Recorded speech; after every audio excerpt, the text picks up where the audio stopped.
Welcome.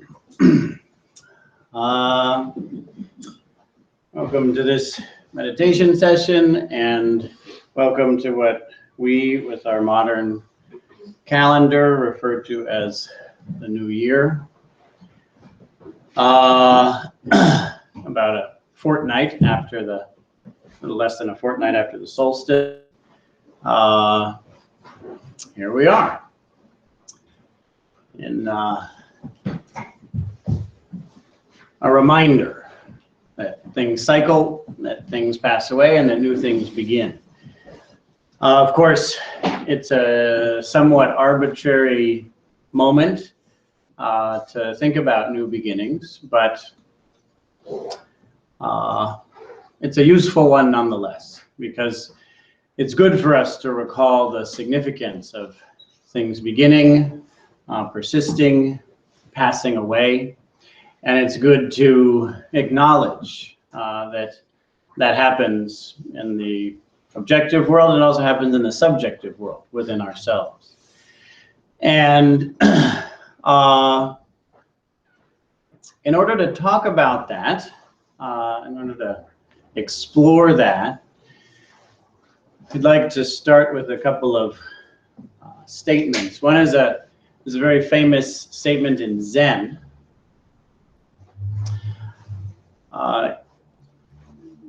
Written by the third patriarch of Zen, the third great Zen master of China,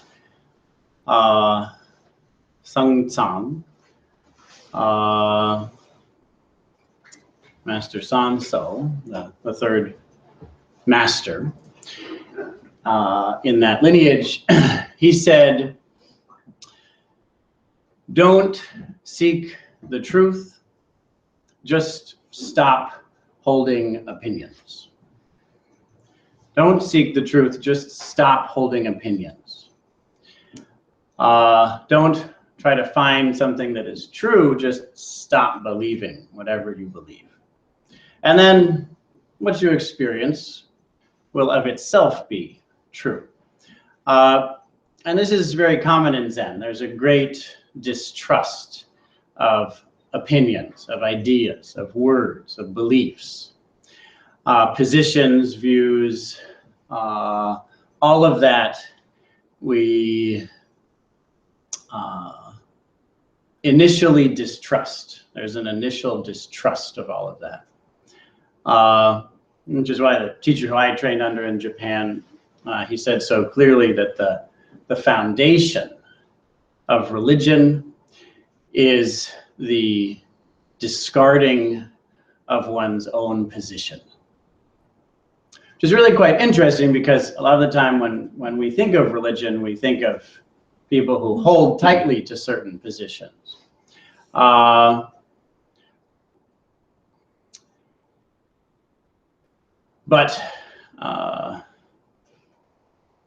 while that may be the cloak that religion wears, the living thing that religion is the discarding of our own ideas, of our own standpoints.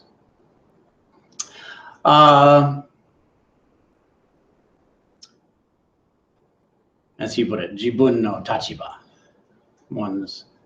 Jibun is self, tachiba is standpoint, one's own standpoint.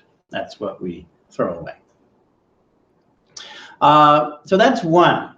Then there's another one that in particular I'd like to focus on today, because it's something that gives continuity to our lives, our sense of self. And there's a particular kind of sense of self that's very important for us to question and distrust. And that is the sense of self of victimhood, of not being empowered, of self-pity. And those of us who have done meditation quite a bit know how pervasive, persistent, and powerful self-pity can be. We can be sitting in a nice, comfortable space with nice, kind people, with really nothing to do. And and completely forget the billions of people who don't have enough food, water, who are carrying rocks for a living, getting paid $1 a day to feed 12 kids, with no health care and no possibility of any real change.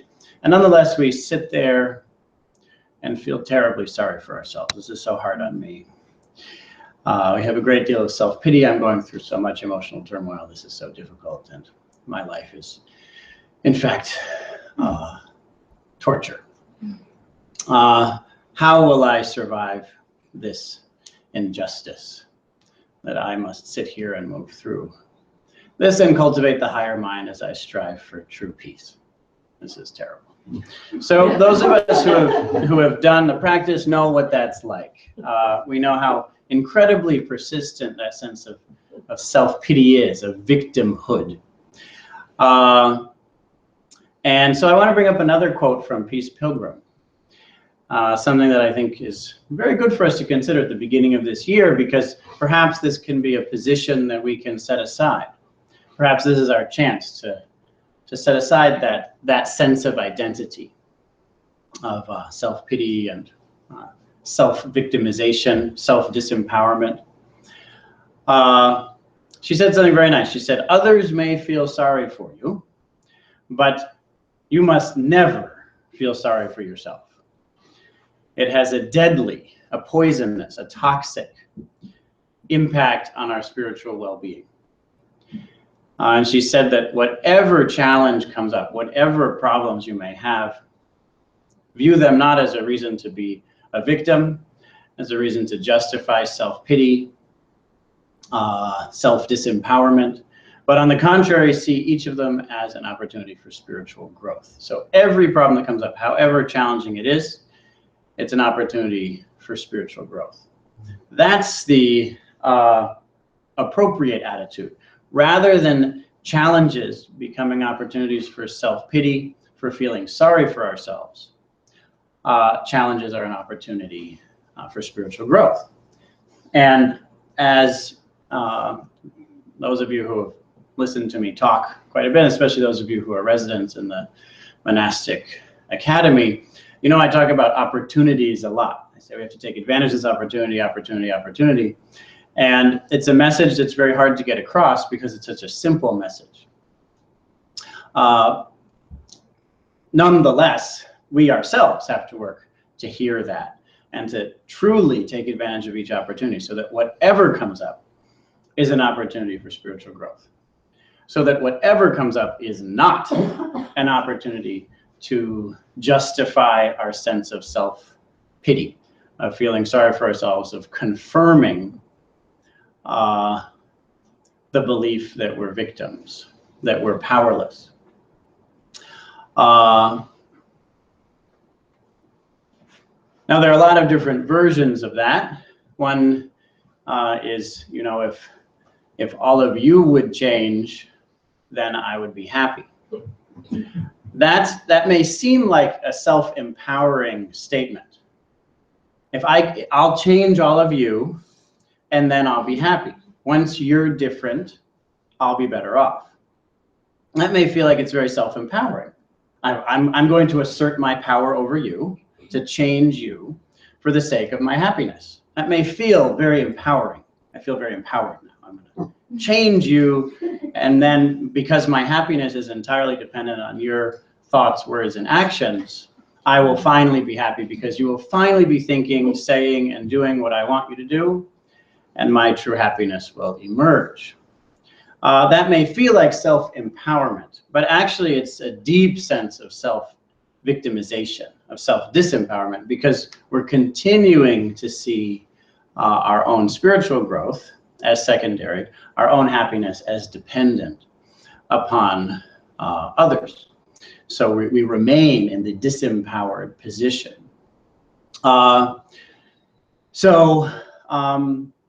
What is the opportunity? The opportunity is, in general, the opportunity to set aside our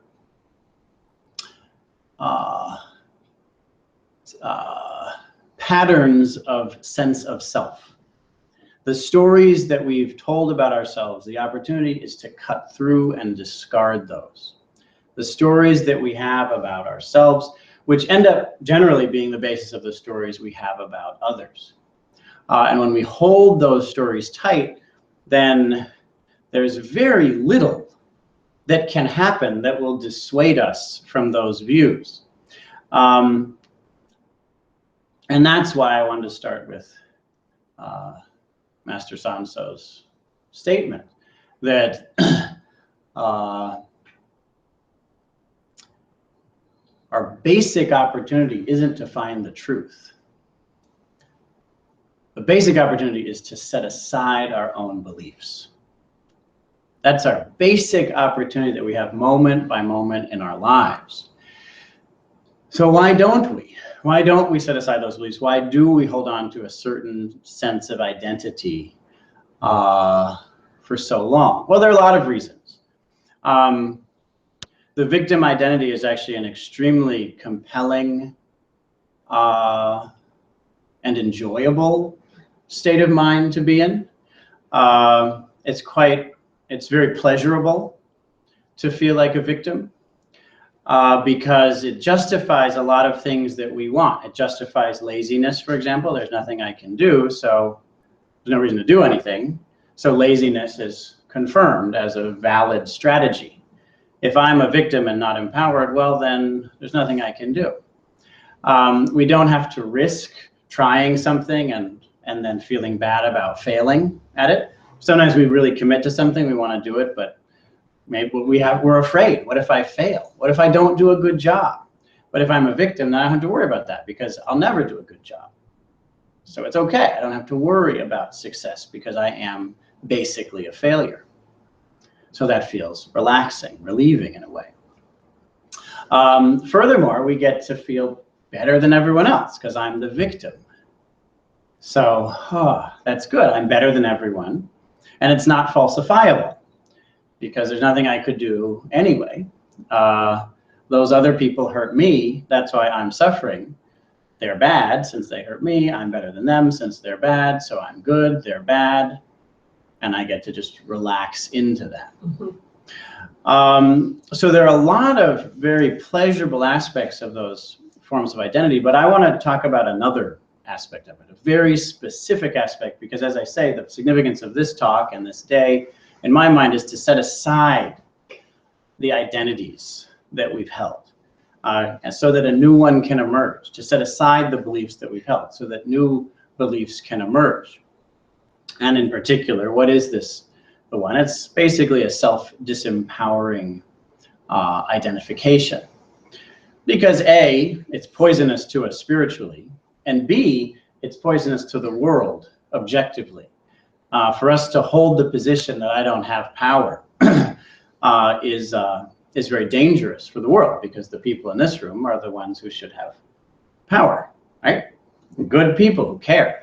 Unfortunately, I find that a lot of people who care a lot tend to also hold a victim mentality and therefore do less than those who care more about selfish gains, and therefore we see the world that we have. So we want to empower those who are compassionate, caring, honest, sincere. But a lot of the time we don't have that, and so what can we do? We can set aside the victim disempowerment perspective.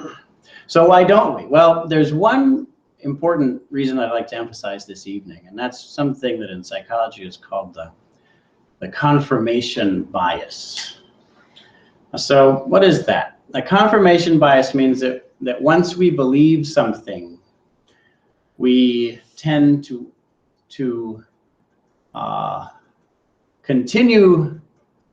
search out and interpret evidence in such a way that we can continue to believe that. There are two areas in which it's particularly true. One is particularly emotional issues. In emotional issues, it's very unusual that people will change our perspectives. And the other is in issues in which we've actually publicly stated a position. If we publicly state our position, then it becomes almost impossible for us to change that position, even when enormous amounts of evidence to the contrary are presented. There are some interesting studies on this. One of the most famous ones is some psychologists as part of a study, joined a cult in the 50s. Some of you may have heard of this study. And the cult, the leader of the cult, proclaimed very clearly to her followers that the world would end on December 21st, 1954. That was one of the basic teachings of the cult. The world will end on December 21st, 1954. November 22nd, there seems to be, you'd think that there would be undeniable evidence to the followers of the cult, the followers of this leader, that the world did not end. And that therefore the cult wasn't a trustworthy worldview, isn't a trustworthy way of understanding the world. And yet, as was documented and has been documented again and again since then, and I don't know how many studies, hundreds of studies probably, when we hold a clear belief that's emotional for us and we publicly hold it, and evidence is presented to us that disproves, that is, as they say, devastating to that belief, our conviction in that belief increases. I'm going to say that again because this is actually quite a well-known phenomenon called confirmation bias, as I said, and in particular a form of confirmation bias called belief perseverance. So that means that you have a certain belief. It is absolutely shown to you clearly that that belief is wrong. Your confidence in that belief increases. You cherish that view more strongly and don't discard it. This is a very common fact. And again, I'd invite all of us to observe how this point applies to our own sense of self. I often, when talking to a crowd like this, first world country, we're all well fed and such, have plenty of food and education, money, everyone here, compared to your average human and certainly your average living thing. And yet when I say, everyone here is among the most powerful of everyone in the world. Everyone here fits into that top echelon of the most powerful people in the world. It's very common that that's seen as a very strange thing. I don't feel like I'm more powerful than almost everyone else on this planet. I actually don't feel powerful at all, but we are. Everyone here is in that top class of the world aristocracy. All of us is a member of the nobility of modern times. We are the dictators. We're the most powerful people on earth. Everyone in this room.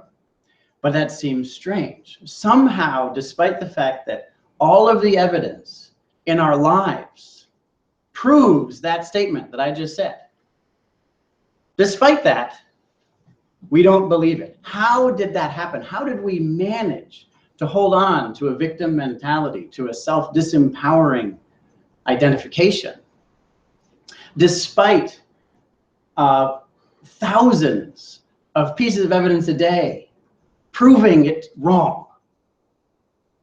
How did we do it? Well, this study is very interesting. As we see, the members of the cult on December 22nd gained even more confidence in the teachings of this leader and began after that proselytization. Is that the right word? Proselytization efforts. They began propounding the teachings even more publicly.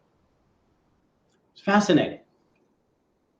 And it's something that we see right in this community. We hold views, and when evidence is shown to show those views to be wrong, we hold them even more firmly. We hold them very tightly. Grab onto them. To the point that we end up learning how to fabricate learning how to come up with a new story, a constantly shifting story, in order to account for all of this evidence that seems to be, that gradually seems to be confirming our belief. In the Buddhist tradition, it's often taught that we hold to our beliefs, our views,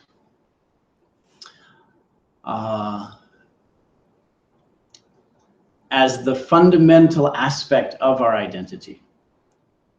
And that therefore, for our beliefs or views to be challenged is actually perceived as a threat on our lives.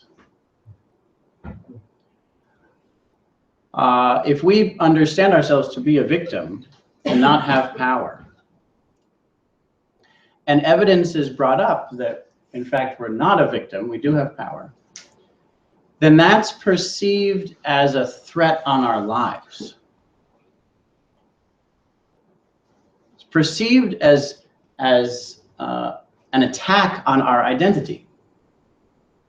And so, naturally, we need to defend ourselves against that, to defend ourselves against this homicidal tendency in others, that they would attack me in this way. When you have a group of people holding very tightly to a belief, it's even more like that, because as I've often said, and as now there's a famous historian, Yuval Harari, who talks about this as well. What I talk about it in terms of a Buddhist technical term called samskara, which means a self-perpetuating pattern. And there's self-perpetuating patterns, which are considered, in my understanding of the term samskara, to be the fundamental building block of existence. That's how things get created. The creative process is the process of self-perpetuating patterns. What are these self-perpetuating patterns? They are, in a certain way of looking at it, the fictions. There's something else that samskaras create called sanjñas, which are conceptions or perspectives, ideas, ways of perceiving the world. And when groups of people share those perspectives, then you have a coherent group that's able to function in a powerful way. It's only when people share fictional accounts of reality that we can come together and work together. The process of sharing fictional accounts of reality is the process of creating a tribe, and tribes are what change the world. Tribe meaning a small group of people who share a certain belief system and a certain set of goals. And when you have that, that's what changes the world. For those shared beliefs to be disrupted is extremely dangerous to that tribe. And a lot of the time you can imagine that it feels safer to just hold on to something that's untrue, because that way at least you don't lose your tribe, on the one hand. And on the other hand, hold on to something that's untrue, so that at least you don't lose your identity.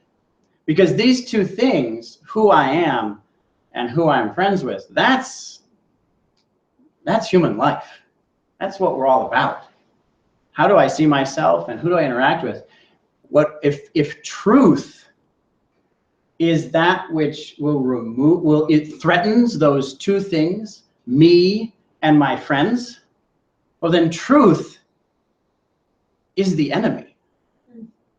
Truth is evil. Truth has to be destroyed. Truth is the problem. Reality is the problem. And when we take the view that reality is the problem, then we're intentionally out of harmony. When we're intentionally out of harmony, suffering results. And so in Buddhism, it said that this grabbing on to certain perspectives, this clinging, Trishna, in particular to sanjña, I'm just talking in Sanskrit technical terms a little bit, but this clinging, holding on to certain positions is what results in suffering, because reality becomes the enemy under those circumstances. We try in the monastic academy to mitigate, deal a little bit with the negative consequences of these tendencies of the human mind. So one thing that we do is, one of the policies that I implemented, that I asked others to implement, so it wouldn't just be me, I believe Michael implemented it ultimately, was that if you can prove me wrong, if I, as the teacher, make a statement and you can prove me wrong, then you get the most valuable thing that we have in the monastic academy, which is free time. So you get 2 hours of free time if I say something and then you can prove me wrong. Because what we would like would be if this practice brought us to the point when not only did we no longer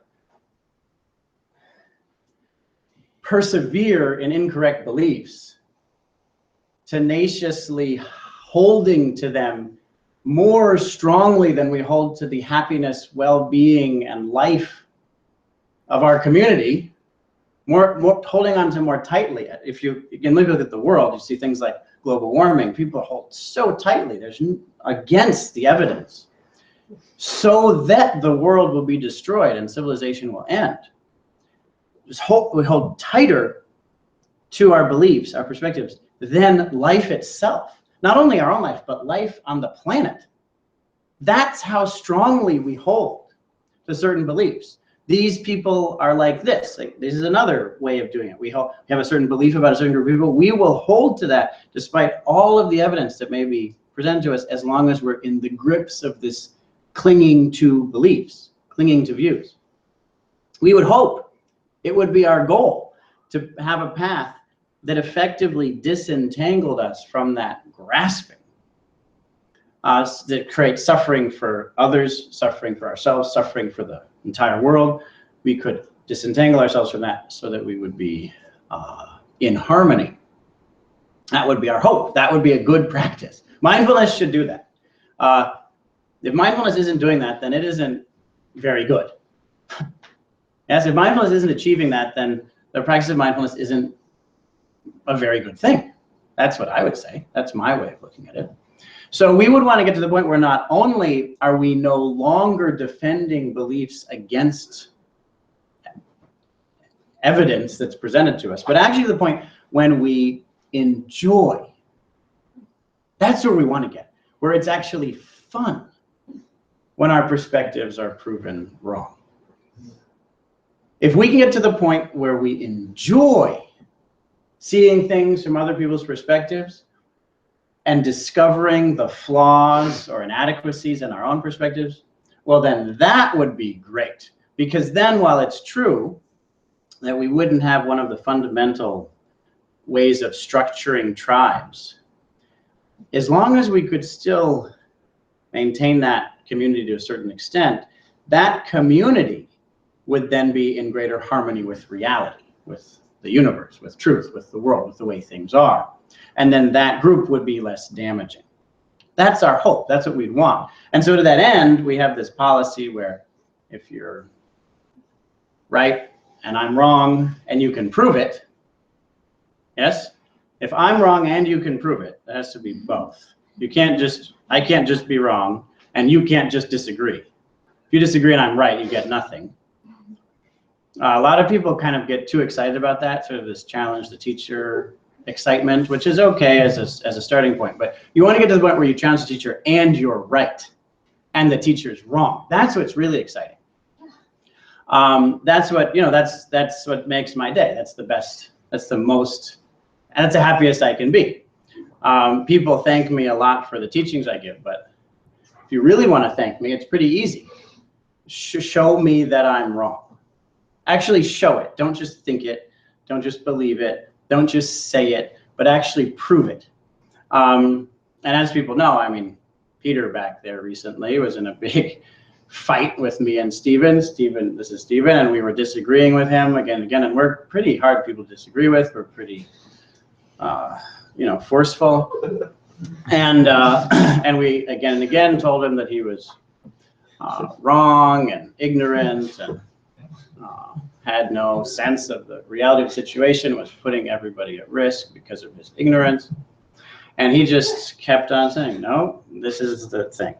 No, it's like this, it's like this, like this, like this. And I don't know, took about 20 minutes maybe, right? We're not talking about previous stuff.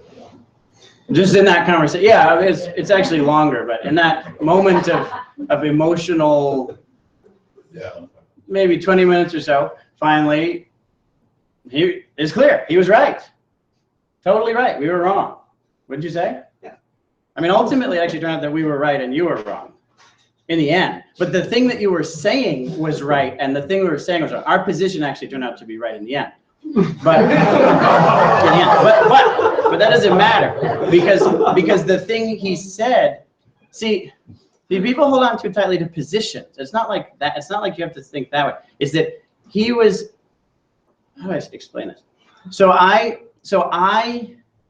at one point went to a senior monk and asked him a very clear yes or no question about my practice. And his answer was, and there was no way to, I'm not going to get into the question because it was actually kind of personal regarding my practice and a little bit technical, but I needed a yes or no answer.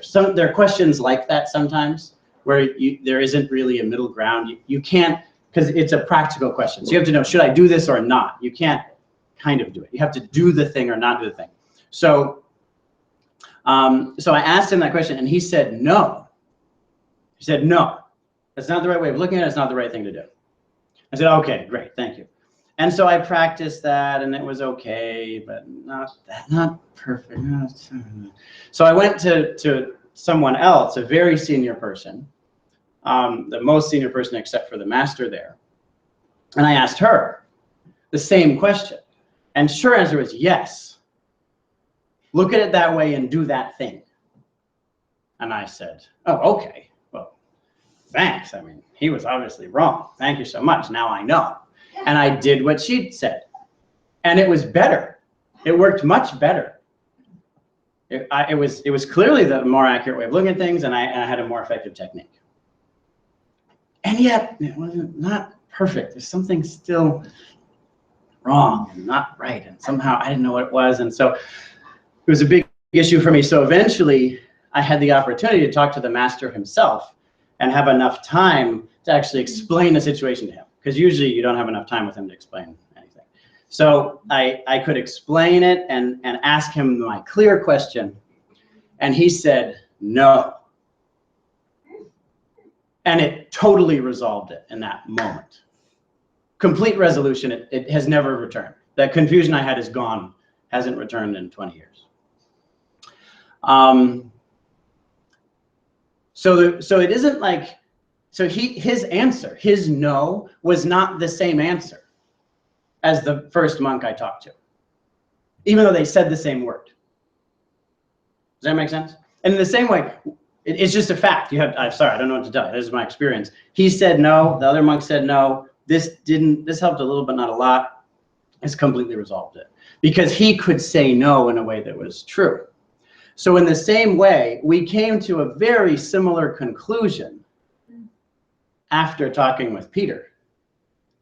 But he was right.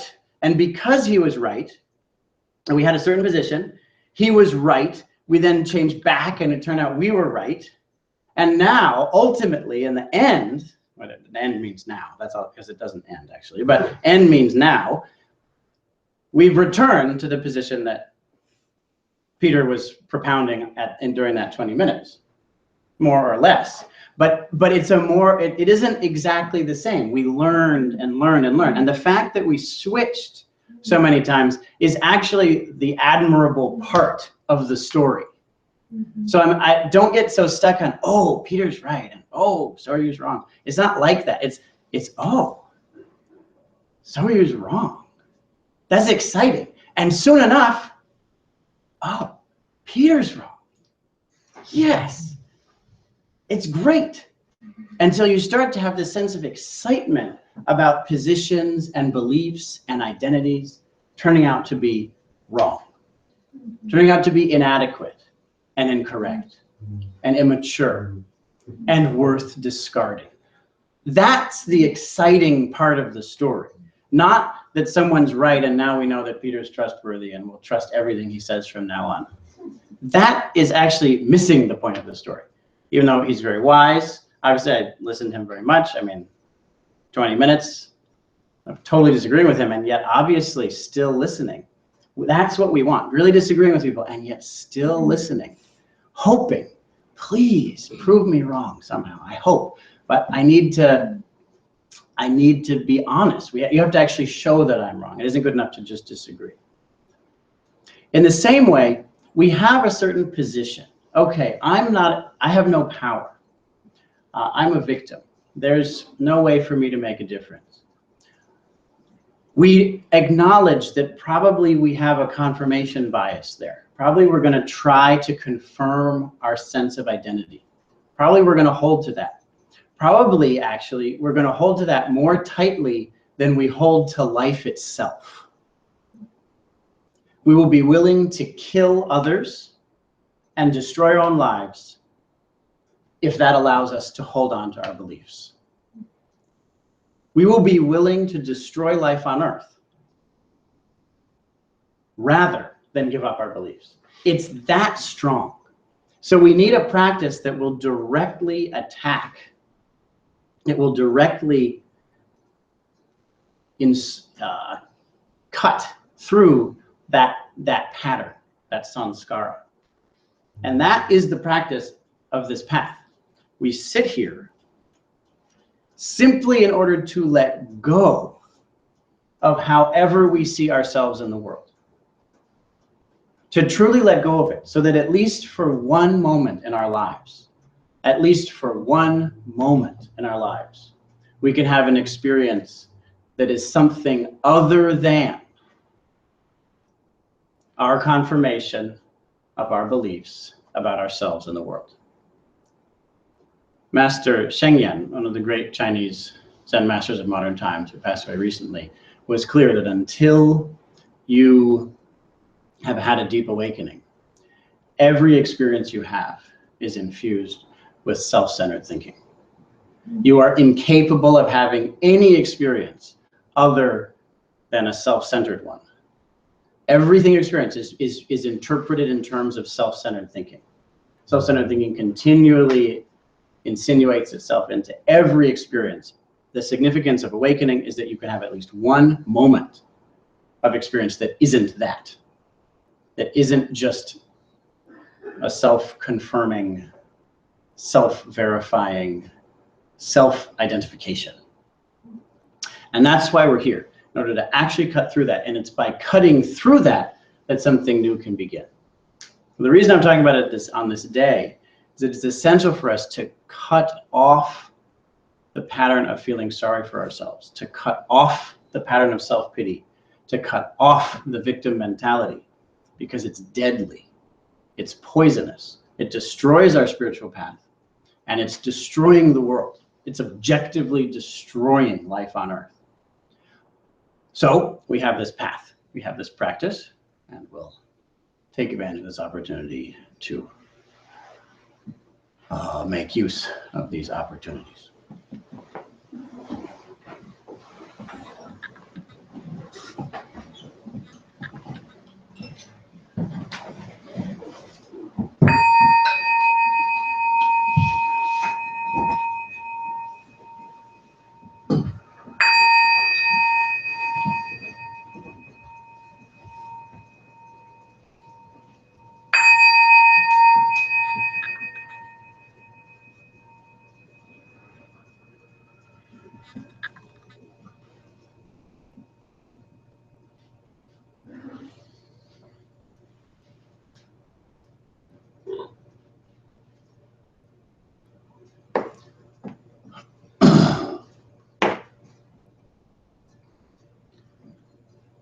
Take a moment to stabilize your posture.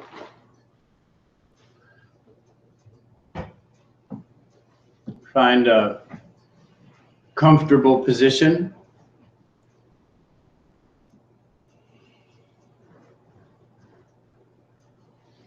One that allows your body to be upright and also calm, relaxed, without tension, but alert and clear.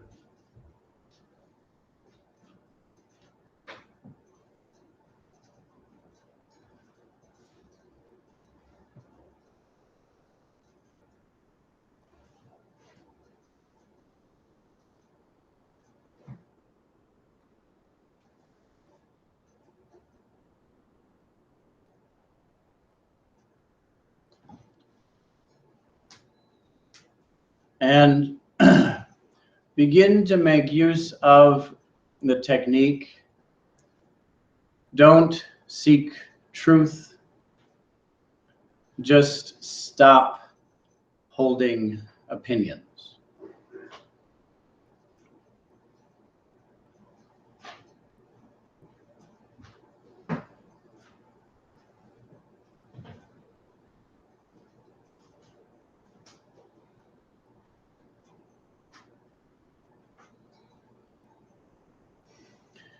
Do this by paying attention to the present moment.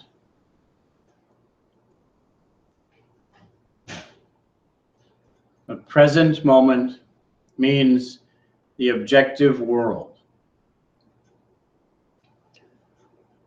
What you hear and feel in the physical world. The sound of the heater or your breathing, a feeling of the temperature of the room or the chair that you're sitting on, or anything else that's in the objective world, heard or felt right now. And if you have your eyes open, then anything that you're seeing in the physical world right now.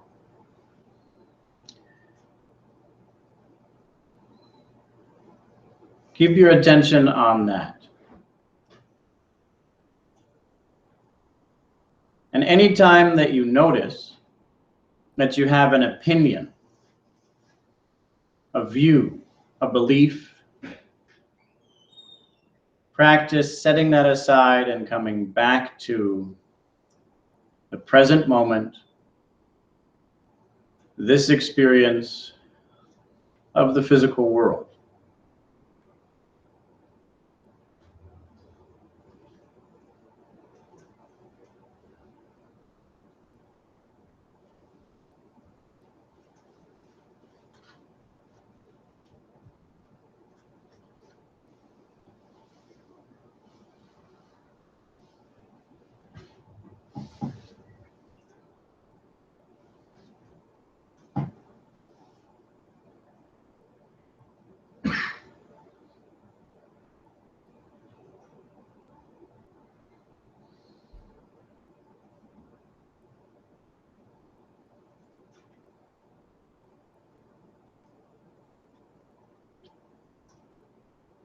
If you believe that you're doing this well,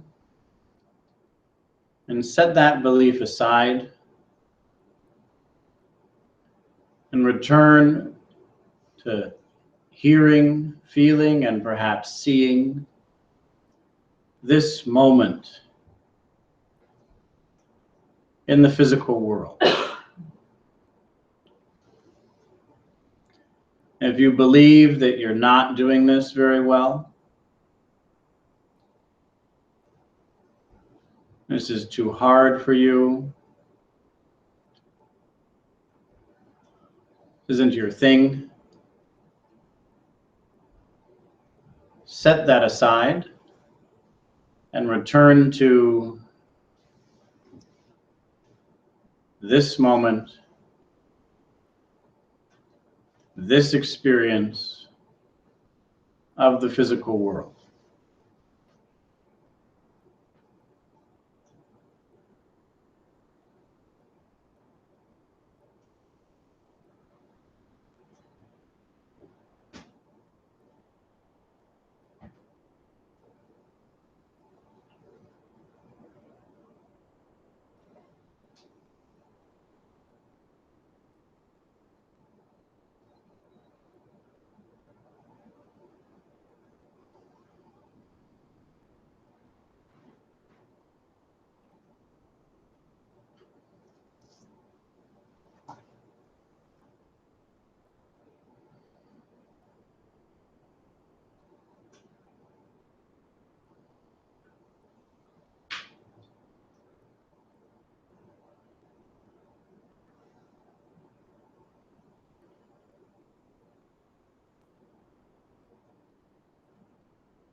If you get involved in beliefs, opinions, and then believe that you're doing a bad job, notice that that's another belief that you can set aside, returning to this moment, seeing, hearing, feeling the physical world.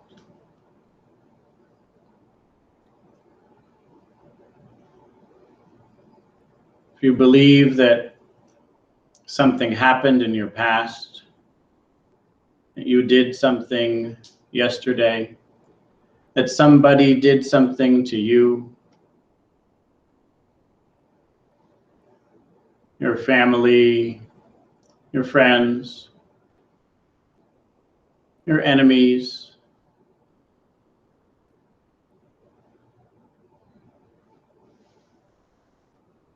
the world,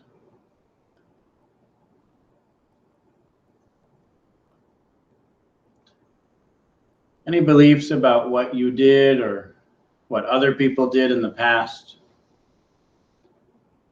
set that aside.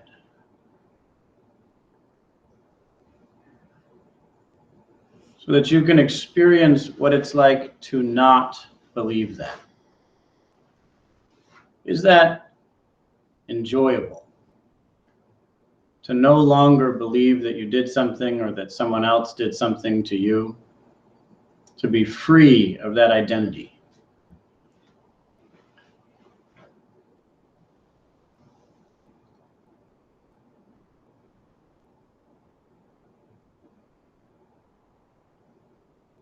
Just experiencing this moment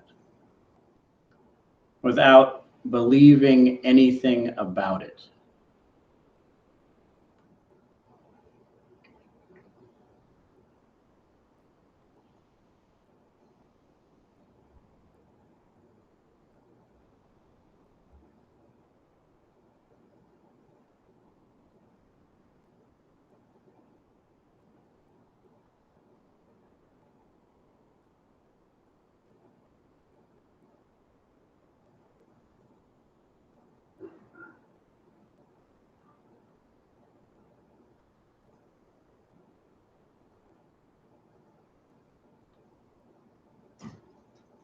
This is just one technique.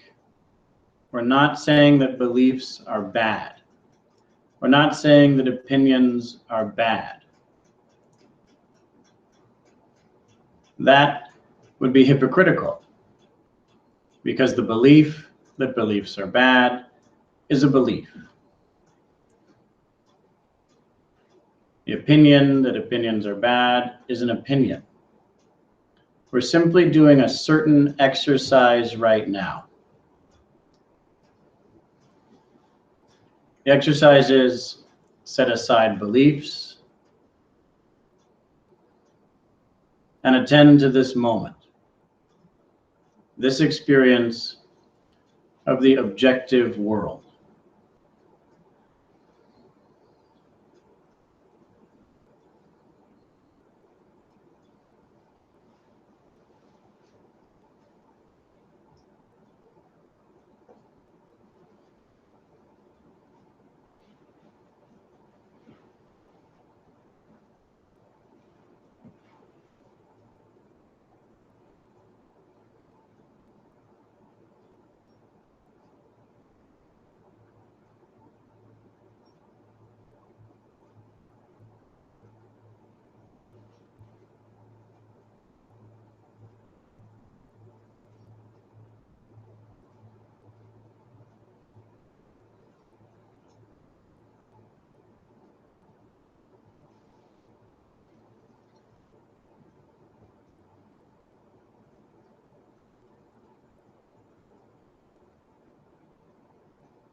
If you believe something about the future, this will happen in the future, I will do this, those people will do that.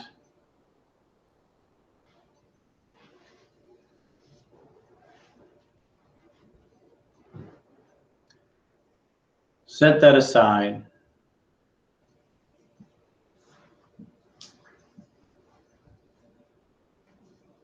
And return to this moment, this experience of the objective world.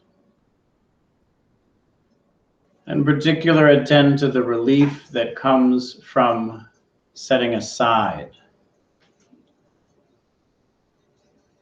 the grasping, the holding on to that belief,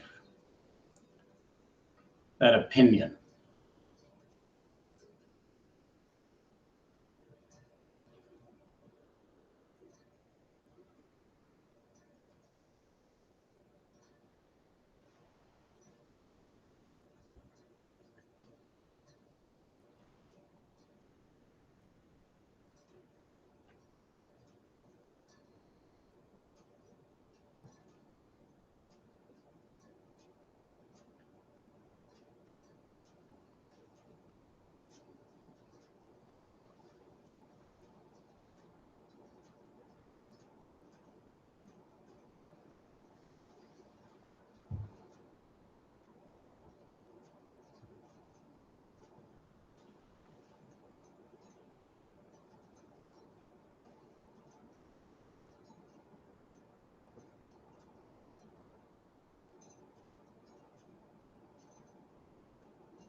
Some people find that the part of the physical world that's most useful to attend to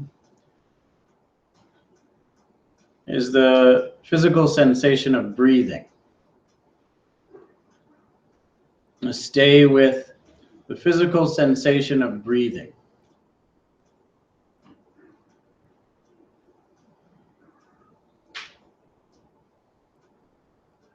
In this moment.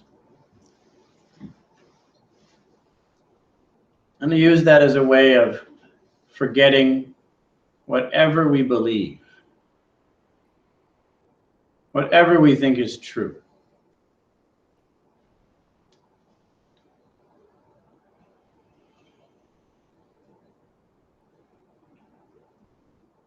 How frequently, as we do this practice, can we stop believing what we think is true?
This isn't done by grabbing on to the contrary or to an unrelated belief.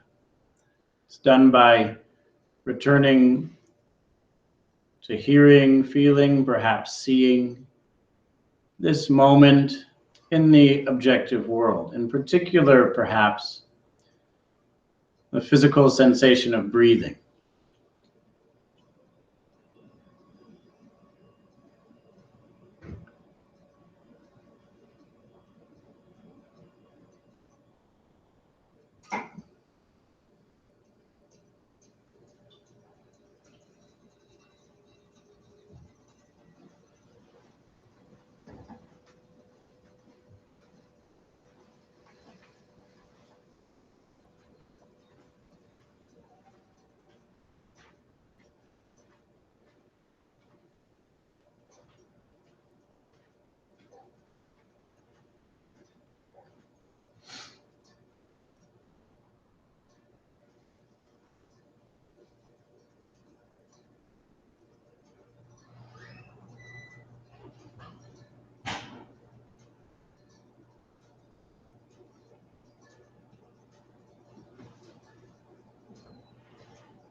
Another useful aspect of the physical world is whatever physical discomfort we may be experiencing. If we have itches or aches or pressures or pains, those are very compelling experiences for us that we deeply want to pay attention to. That's very good, because then it's easier to forget what we believe. We just pay attention to that itch or that pain. We can't even remember what we believe anymore. It's so overwhelming. Now, if we're fortunate and we're in great physical discomfort right now, we can make use of that opportunity. If we're fortunate and we're not in great physical discomfort right now, then we can make use of that opportunity as well.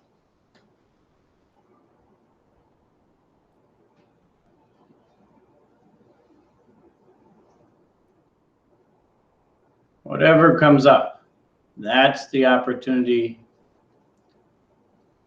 to set aside whatever we're holding on to, because that is the foundation of spiritual growth.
If you'd like,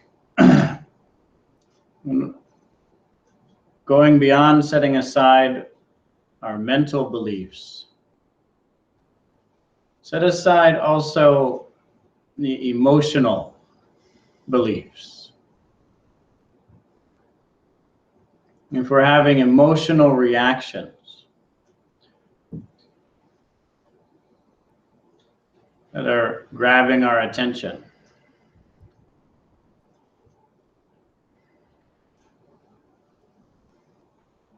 and this is our opportunity to turn our attention away from those emotions and pay attention to this moment of the objective world, setting aside thoughts and emotions.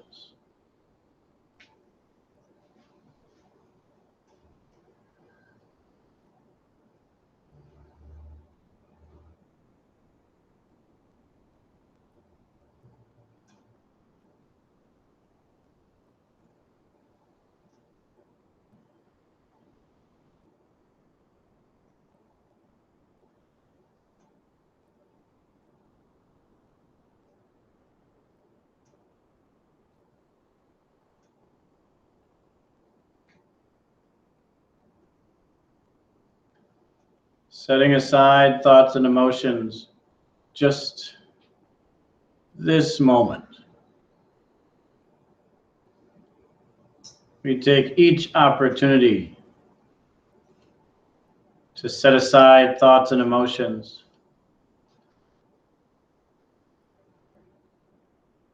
Each challenge an opportunity to forget the stories of ourselves and others.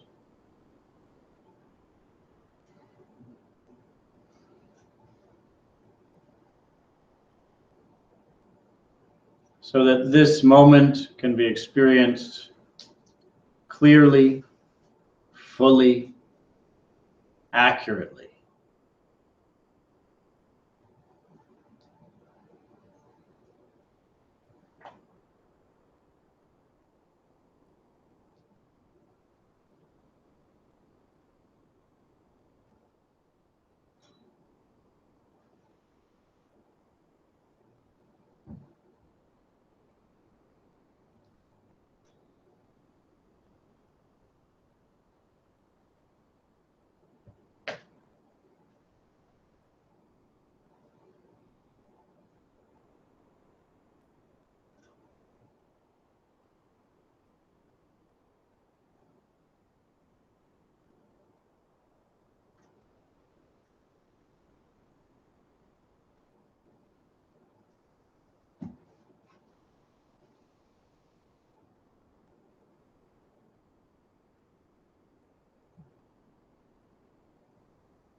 Notice if you have any intentions to see things a certain way or to physically move your body in a certain way.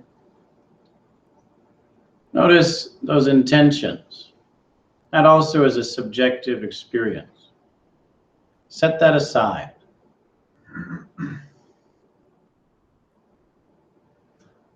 Any desire to manipulate your body or your mind, to think about certain things or to move your body in certain ways. Set that aside.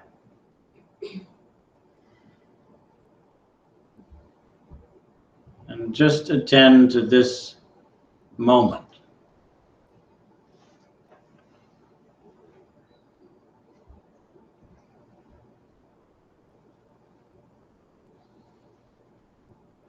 Explore setting those intentions aside.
those emotions that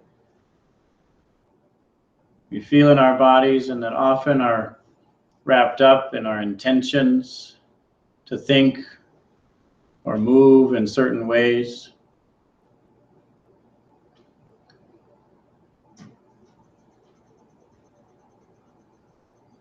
Practice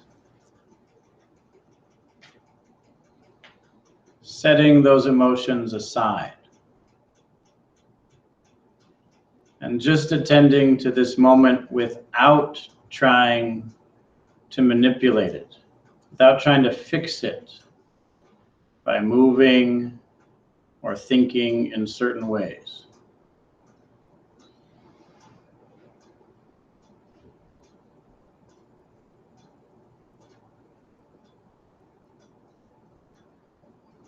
As we do this practice, we see how challenging these simple instructions are. We continue to manipulate how we're thinking and moving. We see the great challenge of learning how to set aside our subjective interpretations and manipulations.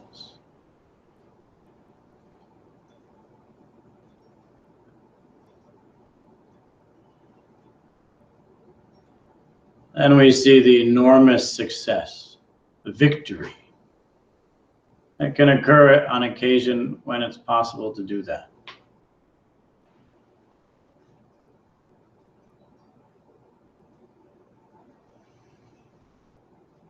It's victory over our own views.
If you'd like, feel free to set aside the objective world as well.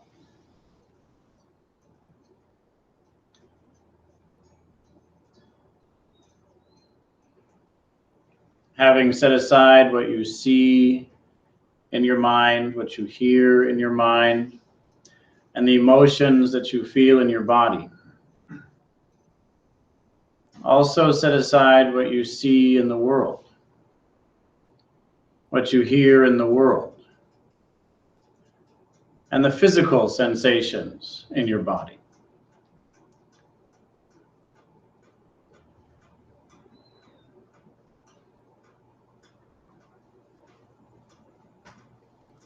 That you're simply seeing light without any objects. You're simply hearing silence without any objects. Simply feeling relaxation without any objects. And if beliefs, thoughts, views, emotions arise, set them aside and return to restfulness. Blank screen, auditory quiet, and bodily tranquility.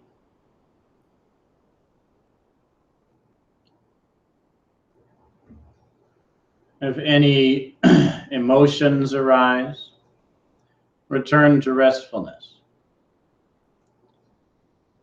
If any awareness of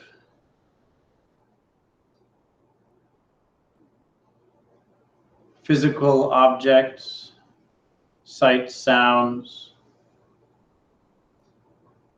or the feeling of any objective phenomena arises, then simply return to restfulness.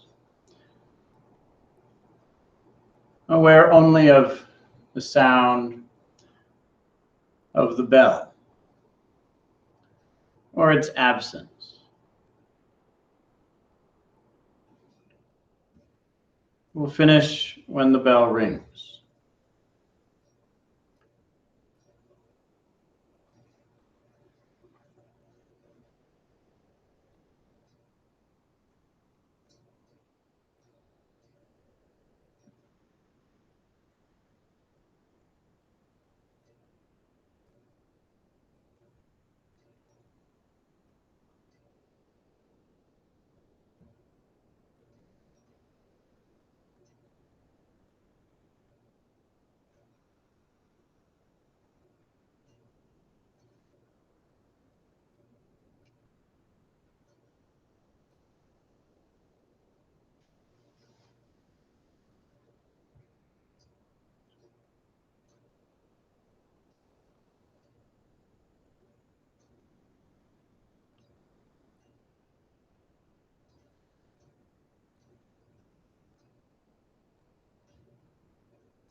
So this is the time for conversation, discussion, reports, questions, anything at all. I had trouble with this meditation based on forget about the truth, discard your opinions, effectively. And I've spent most of my life seeking the truth for simplicity's sake, almost to the point where I have a personal truth filter that almost anything that comes at me, I'm parsing through the truth filter to get at really what's going on that I can be comfortable with. Yet at the same time, I've legitimately been called a giant walking opinion, perhaps because my truth is so, I'm not so certain or as certain as I can be of what truth may be. Yet at the same time, I think I'm pretty good at living in the moment, whether it's my meditation practice, music, technical mountain biking, any number of things where, all that matters is what's going on right now. And I get great enjoyment in that. So are we talking about two sides of the same coin? How do we reconcile living in the age of lies and disinformation and trying to make sense of your life amongst it, yet still retain the sanity that comes from mindfulness, for lack of a better word? Are they apples and oranges? Is that always thought they would be? Yeah, well, let me ask you a few questions about that. One, while you were doing this practice, did you set aside the sense that you had a hard time with it? The meditation portion? Yes, because I was consumed with trying to reconcile what you had said earlier. Excellent. And while you're doing it, did you set aside the attempt to reconcile what I said earlier? By asking this question, yes. During the practice?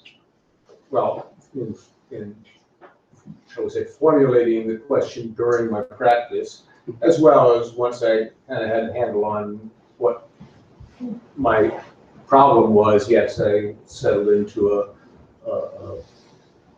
somewhat uneasy practice. And did you set aside the sense of disease, of uneasiness around the practice? The practice itself, well, yes. I mean, I'm very comfortable with the practice itself and the enjoyment from it. Great. And did you set aside the comfort and enjoyment that you had in the practice? It was more difficult. Did you set aside that difficulty? Not entirely, no. Did you set aside the filter that you have for truth? Yes. Uh-huh. I was not evaluating true or false. Uh-huh. And when you set all that aside, yes, all the things that we just talked about, yes. Setting aside also perhaps the sense that you set it aside. Okay. Setting aside also the sense that you are a person who stays in the moment. Yeah. Yes. What was that experience? That was consistent with my practice that I've developed over the years of What was that experience? Specifically, what was that experience of having set all of that aside? calmness, a calmness, a lack of thinking about what we're talking about, or what was going to transpire. Blank screen. But again, not as effectively, because I was a little concerned about this whole issue. But at the time when you set aside that concern. I wish it was as easy as setting everything aside and poof, going into a perfect practice. Of course we do. It was as good as I could expect. Sure. So then it sounds like you didn't fully set it aside. No, I did not. Not full. Great. So then to the extent that you set it aside, you had an experience of calm, lack of concern. To the extent that you held on you didn't have a sense of calm. And so that's what this is all about. Thank you. Mm-hmm. I feel so much better now.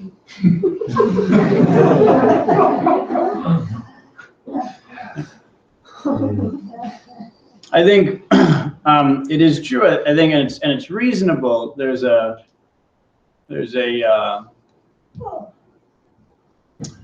advertising campaign, you could say, of meditation, especially nowadays, is that you will feel better.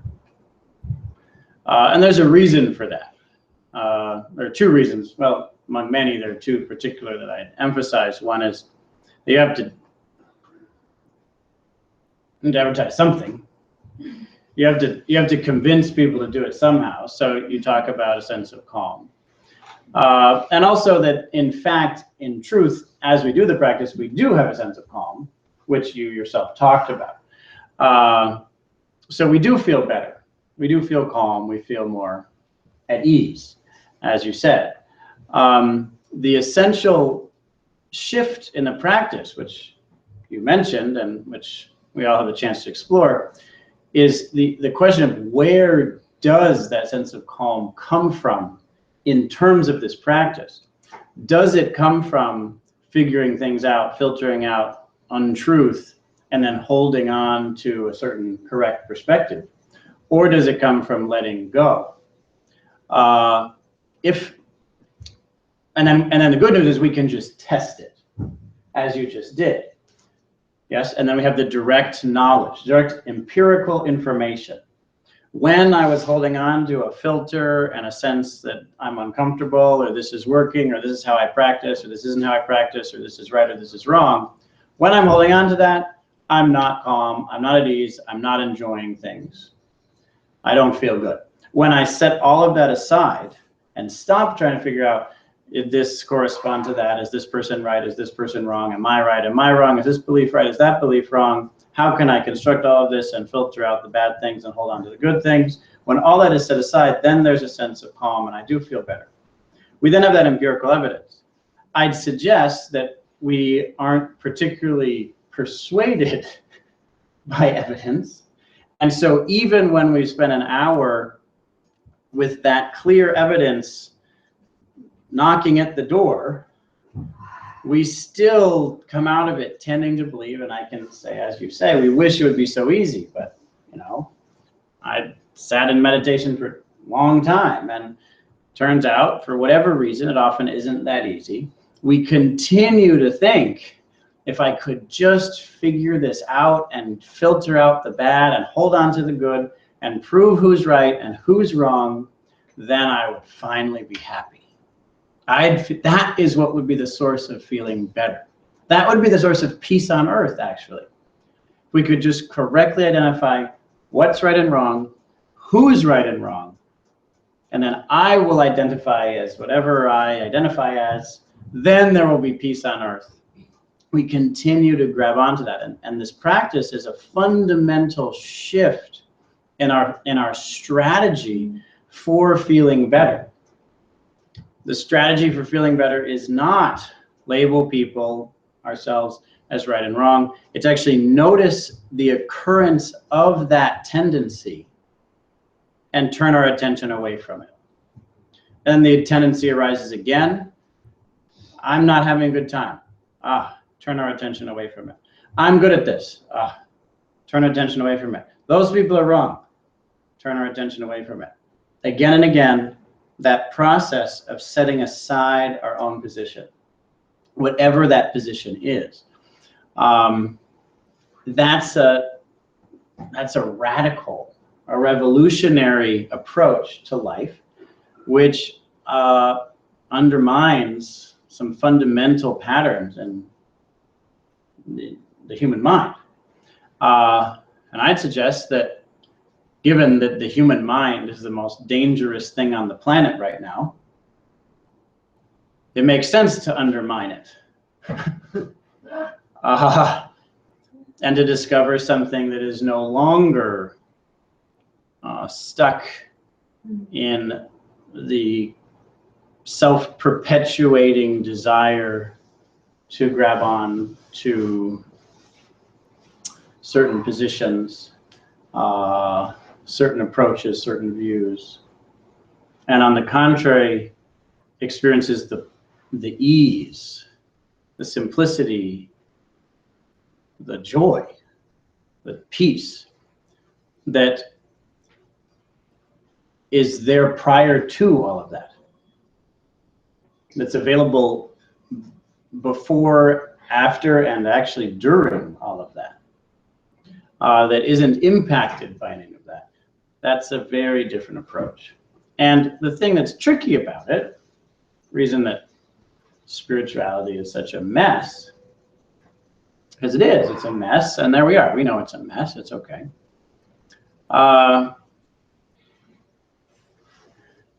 Is that it's going to be somewhat hypocritical. Not because it's inherently hypocritical, it's not, but because it's hypocritical out of compassion. The way I like to talk about, this is my metaphor, maybe other people came up with it first, I don't know, but I'm the first person I know who said this metaphor. I've heard other people who say things like this, but this one seems to be helpful. If a person is in prison, in this case, the prison of our own mind, and you want to teach them how to get out of prison, then you'd lay out a path that leads out of prison. The entire path out of prison is in prison.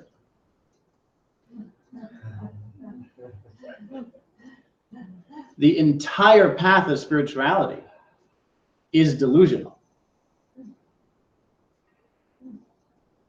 But that's not because there's something wrong with it.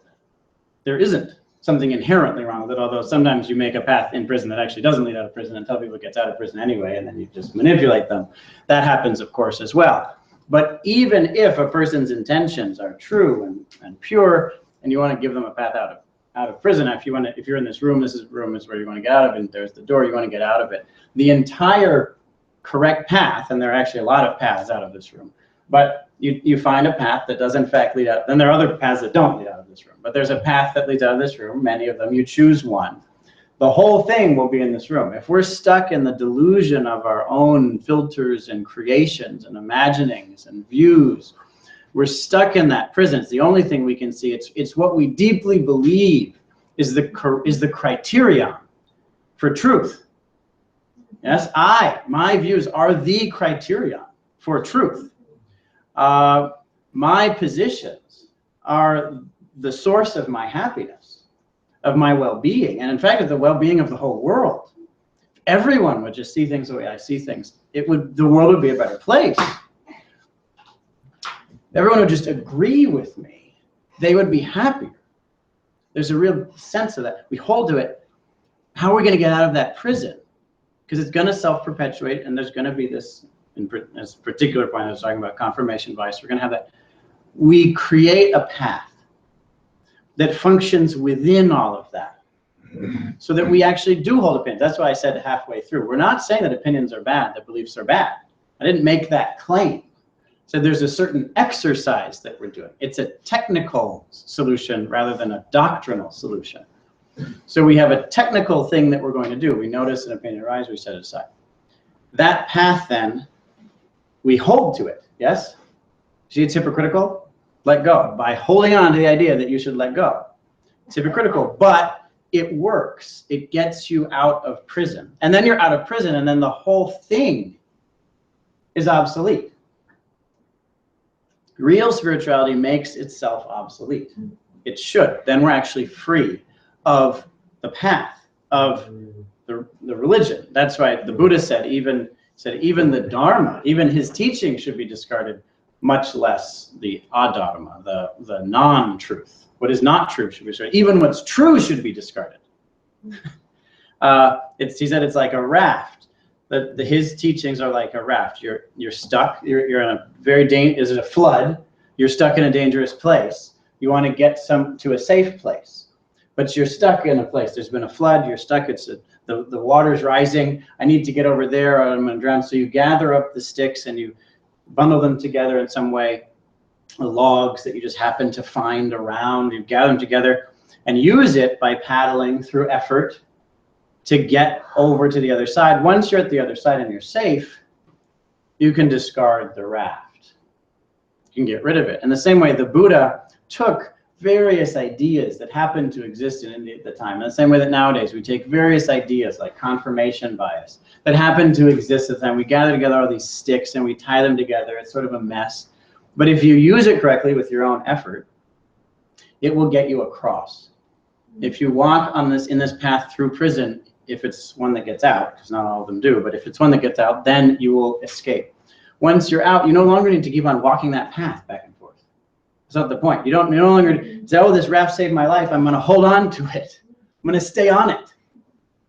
Save my life. As the Buddha actually makes jokes, he makes fun of this, actually. So you actually set it aside. The monks agreed, yeah, it would make much more sense to set it aside, wouldn't it, now that you're safe. But that doesn't mean that when you're halfway across, you set it aside. It doesn't mean when you're halfway to the door, you say, okay, there we are. You get out, you get to the other side. Then you're free, not only of the original danger, but even of the artifice that was intentionally produced in order to free us from that danger. So even the technique we don't need once we've had a glimpse of freedom from our own minds. Now, unfortunately, as you say, it's not so easy. We have a glimpse, but then there are deep patterns that keep on emerging that we have to work through. And so there are typically techniques for that as well.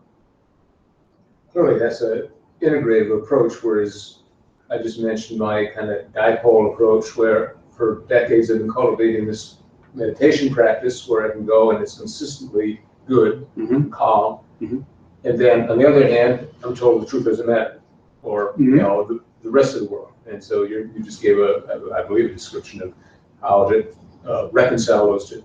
Yeah, one way of intellectually reconciling through a metaphor. But of course, it's just a metaphor. It's just an intellectual reconciliation. The direct experience is more important. What do you mean? By which part? Oh, well.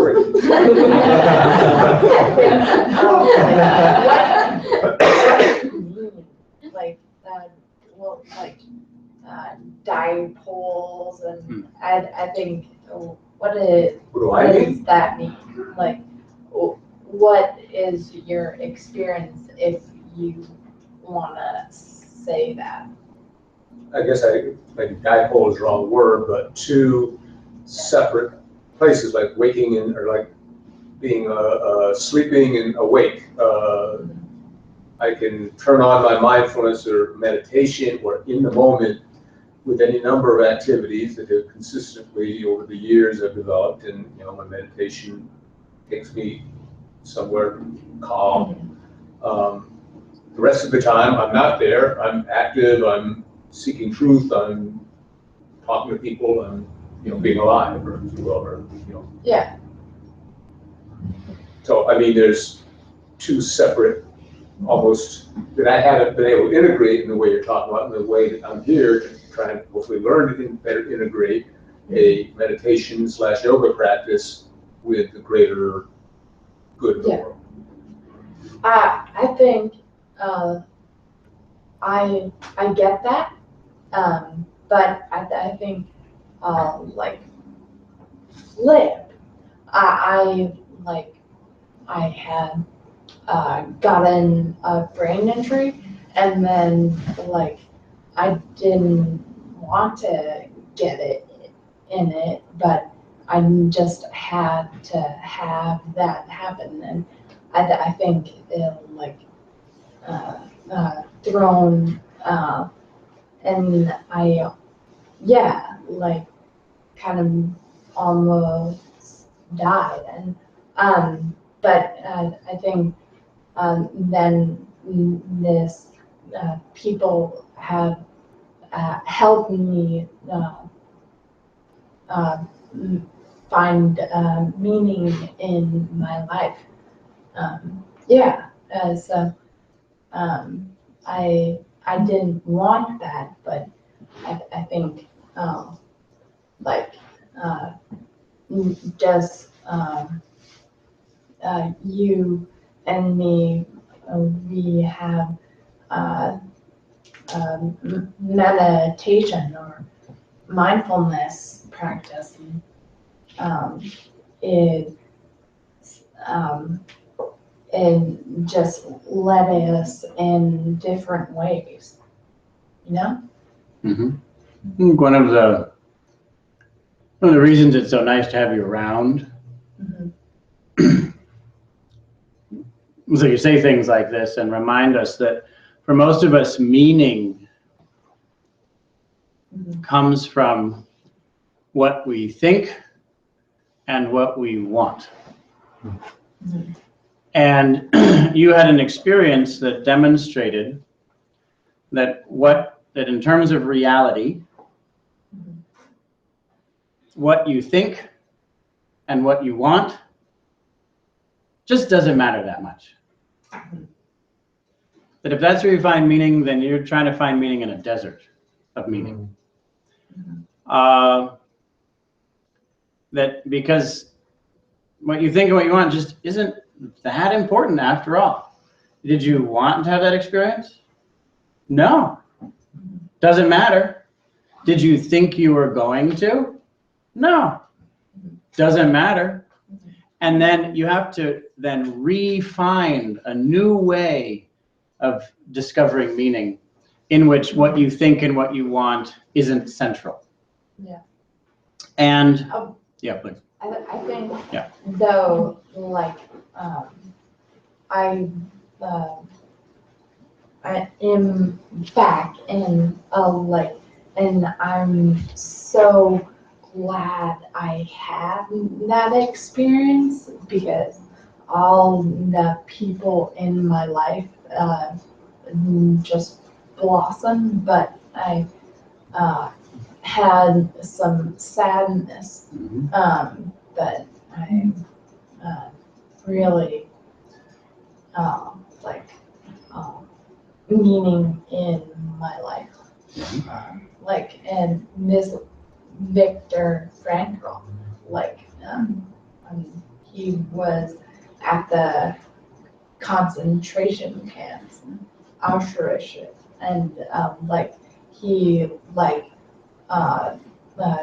just like they were marching and then he looked over and then saw this sunset and it was red and it was so beautiful, and then he would not have seen that if he hadn't been in that situation. Yeah. So thank you. Like, yeah. Now, ideally, what we hope is that, well, first of all, let's face it. Not everyone who has a severe accident or is treated as he was comes out of it with a deeper sense of meaning and appreciation of beauty. Yes. That's not a guarantee. This practice, we hope, will be something that will,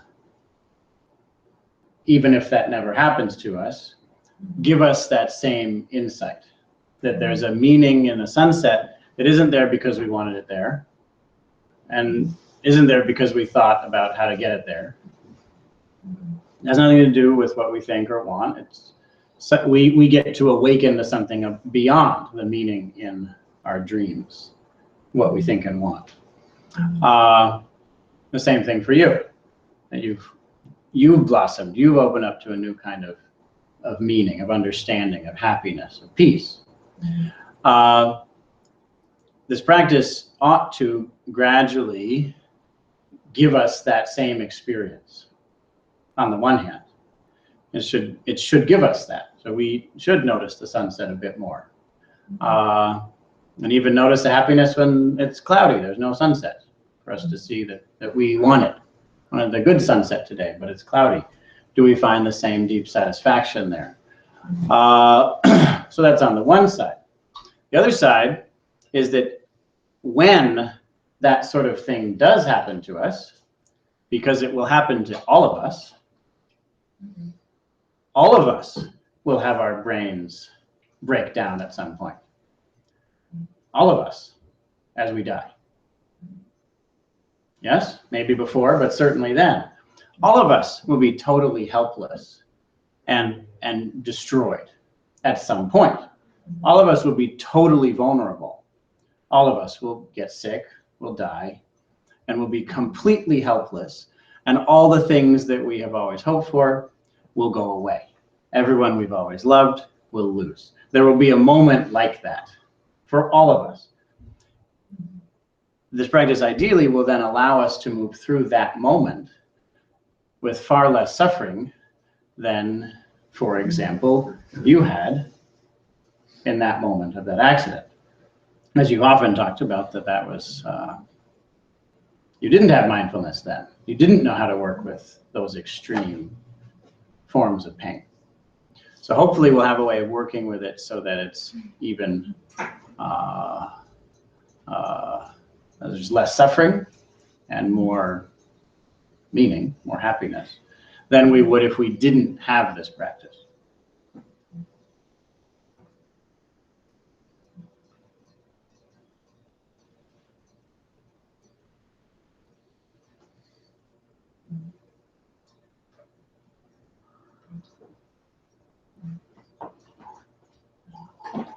We can aspire to be like Anna and be given an enormous challenge, something that people would feel, like a lot of people feel sorry for you, right?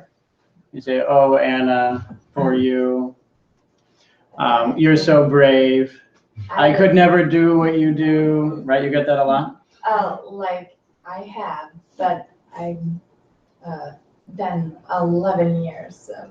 No, so I hope not happening as much. But anyway, people might feel sorry for you, and yet we could aspire to be like Anna and not feel sorry for ourselves. On the contrary, take it as a challenge that we've grown from, and even other people have grown from, so that whatever problems arise, whatever challenges arise, they are seen as an opportunity for spiritual growth. That's a very powerful relationship with life.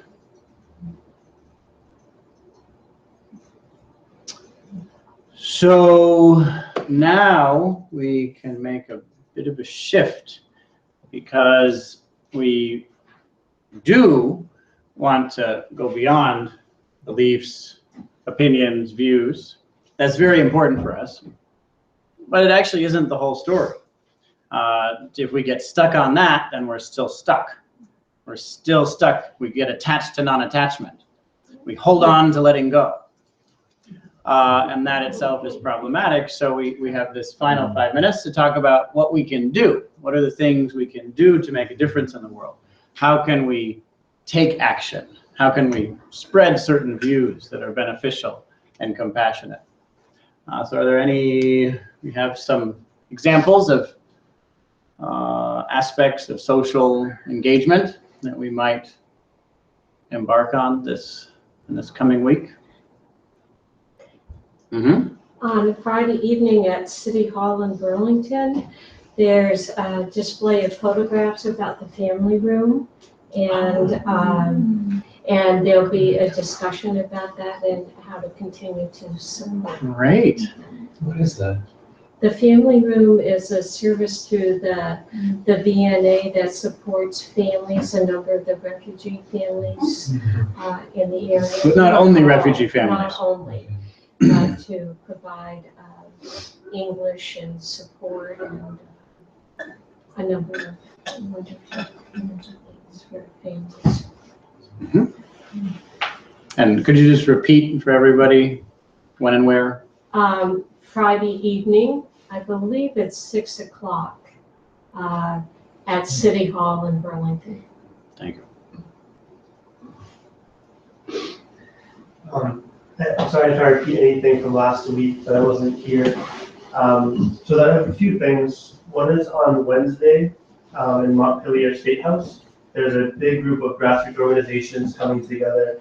They're calling for a people's agenda for the new legislative session. So at 12 p.m. there's a press conference and a rally. And at 2 p.m. there's a public forum. It's a big group of different organizations, so it's worth checking out. So once again, Wednesday, January 4th, starting at noon at the Montpelier State House. So on Tuesday, January 10th, a universal background check bill for purchasing guns is being introduced. So this organization called Gun Sense Vermont has said your presence in person is very valuable to come to this. So this is also in Montpelier, starting from 12 to 3. So there's lunch with your representatives in the State House. There's a press conference, and then there's a strategic organizing meeting after that. And there's also carpools being organized, so you can also check it out. Two more things. That same day from 5:30 to 7 is a Standing Rock report back circle for people who've been at Standing Rock. This is Tuesday, January 10th from 5:30 to 7. And if you want to know more, also Aiden right here has also been Standing Rock. We talked to him afterwards. And then a few other things is the Women's March in Washington. Seems a very amazing opportunity, and Peace and Justice Center is organizing carpools to that as well. There's buses going down. There's a few seats left, so you get in contact with them if you'd like. And if you can make that in Montpelier, there's a concurrent march in solidarity with the Women's March on the same day. So it's January 21st, 1 to 3 in Montpelier at Montpelier High School, and there's speakers, art, music, and opportunities to get further involved as well. Thank you. You went to Standing Rock? Where are you from originally? Plainfield. Oh, you're from this area? Yeah. You went over there? Oh, Yeah. that's fantastic. Thank you. Wonderful. Yeah, very good. Great. Anything else? All right, very good. It's good to see all of you, and let's begin this new year dropping the lack of self-empowerment and stepping into a new identity of being empowered, being able to make a difference and behave in effective and compassionate ways. If anyone would like to stick around, in about 10 minutes, we're going to have some chanting in this room. So you're welcome to stay for